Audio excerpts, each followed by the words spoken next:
Now, how do we measure current? Well, we put a lawn chair here, and we draw a line. Well, this is our lawn chair. Our lawn chair looks like this. We call it an ammeter. Now, to understand how an ammeter works, you need to understand magnetism. We're going to study magnetism. The last tutorial, you're going to actually look at the guts of an ammeter and understand how it works and predict which way the coils go. But for now, it's just a lawn chair, and it counts charge. Now, if I have this bulb hooked up to the battery, we can think of either electrons leaving the negative terminal, going through the bulb and coming back to the positive terminal. That's what's really happening.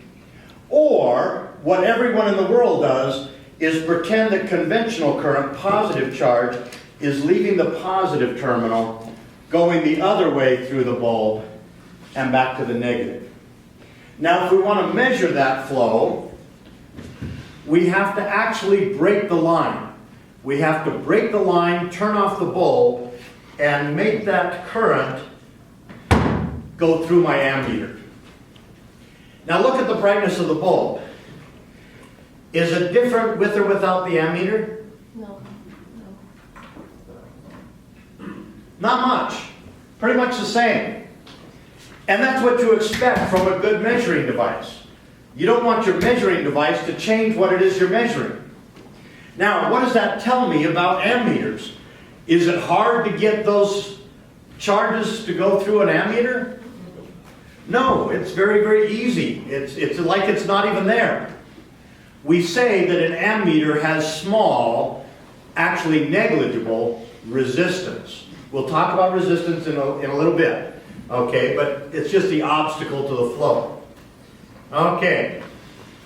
Now, we insert that ammeter in series, and by series I mean the current has to go through the ammeter.